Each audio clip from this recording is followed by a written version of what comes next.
From the Middle East and Spain.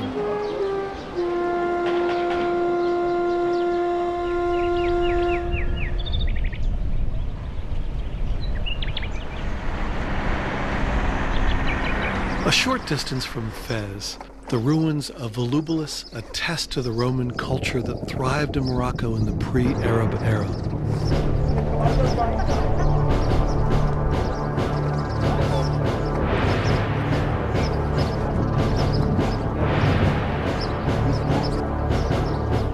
Volubilis was the capital of ancient Rome's most western outpost. This long abandoned city is the largest and best preserved Roman ruin in the country. It was the capital of Juba II, a Roman educated African who married the daughter of Mark Antony and Cleopatra. Juba was made king of Mauritania by the Romans in 25 BC. Dial back 2,000 years and imagine this city whirring with 20,000 people from all over Africa and the Mediterranean. It was a city made prosperous by the fertile fields that surround it and by the export of olive oil and wheat to Rome. But it also traded more exotic goods such as panther, elephant, and even lion who fought the gladiators in the Roman Colosseum.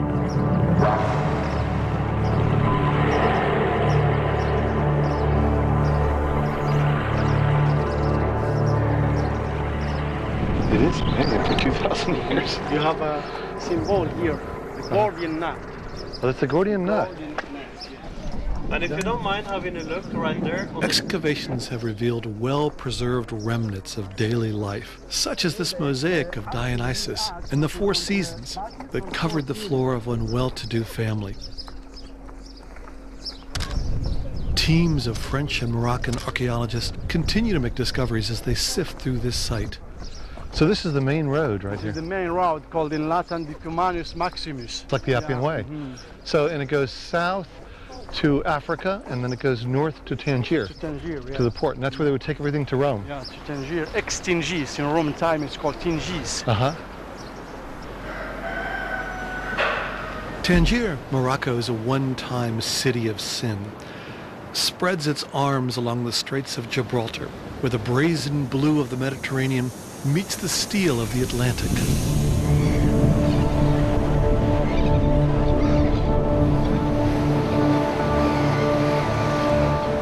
Waves of seafarers left their mark here. Phoenicians, Carthaginians, Romans, Berbers and Arabs settled in long term, and the city was passed back and forth by the Spanish, Portuguese, and English.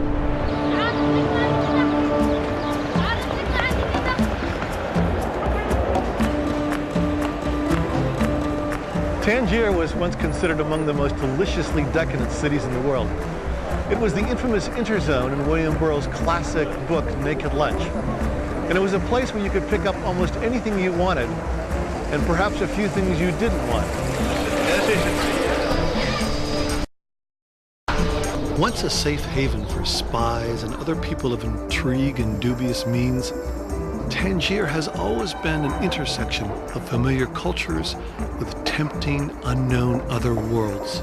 Today, as a visitor, I feel threatened only with an abundance of tea and hospitality. The soul of Tangier, of course, is the Kasbah.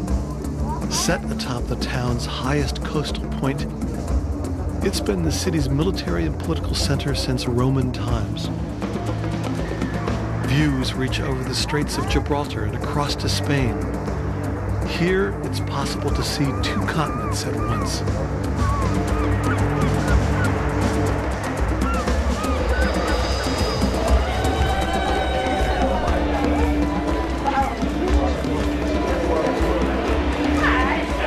What's different about this gathering place? Look around, and what do you see?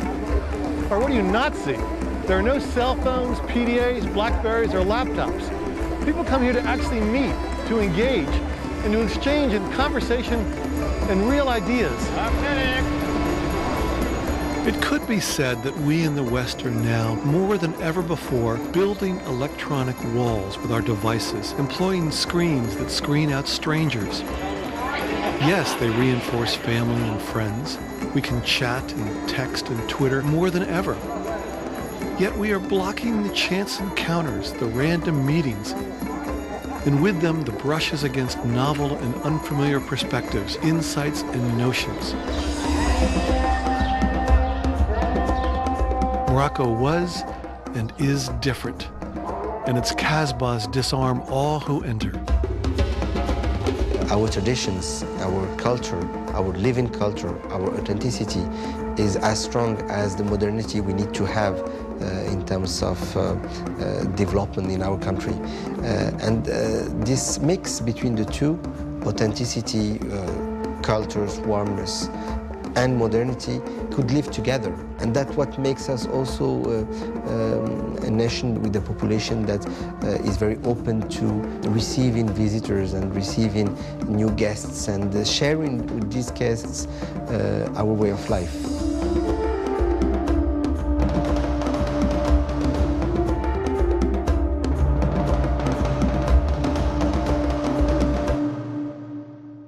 Rabat, perched on a natural turret above the Atlantic, is Morocco's capital, a city that blends African, Arabic, and European elements in a royal of cohesion and wonder.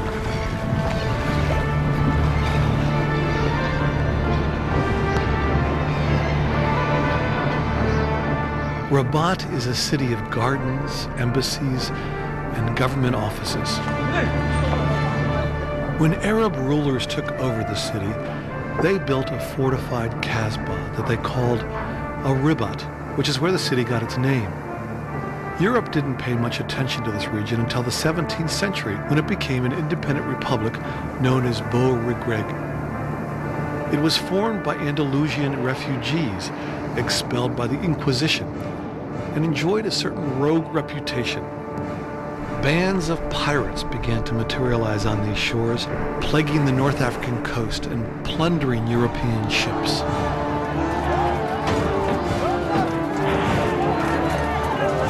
The bones of this Casbah shiver with its pirate past. The corsairs of Rabat were successful because the crews were made up of a whirlpool of international talent. They combined the military spirit of the Moroccans and exiled Spanish with Dutch, German, and English professional skills.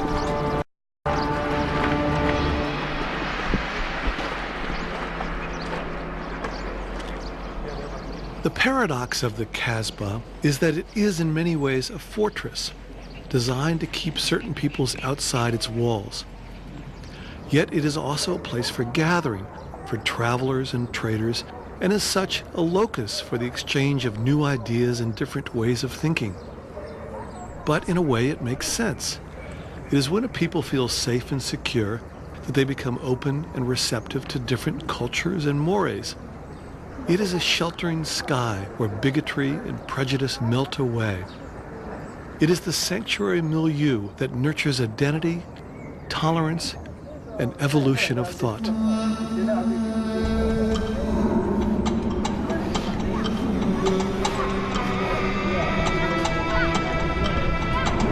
The colossal minaret of the Hassan Mosque proclaims Rabat's historical stature. Stark rows of pillars are among the remains of the mosque, built in the city's earliest days and largely destroyed by an earthquake in 1755.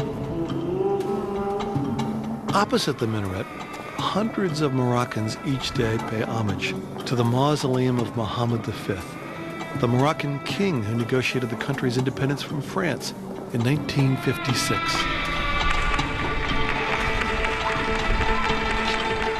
Nearby, women with syringes full of henna stand ready to pipe a design into the hands of willing tourists, as if decorating a cake. These temporary tattoos bring good luck and keep the evil spirits at bay.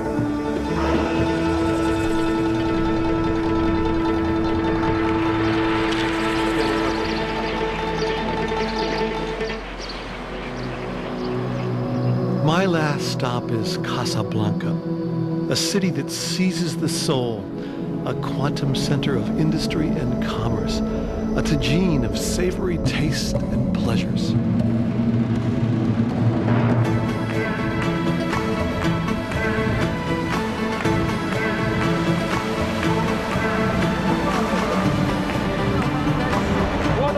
Casablanca, meaning White House, is also a city of period styles. The cupolas, towers, columns and oriels whirl with elements of modern and classical design. It is the world come together in a splash of fashion and flavor.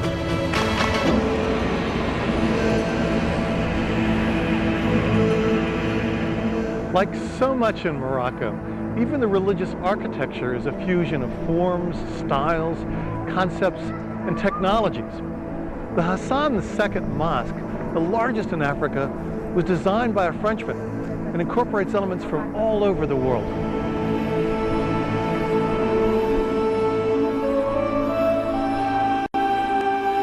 As a lighthouse for Islam, its minaret reaches more than 650 feet high.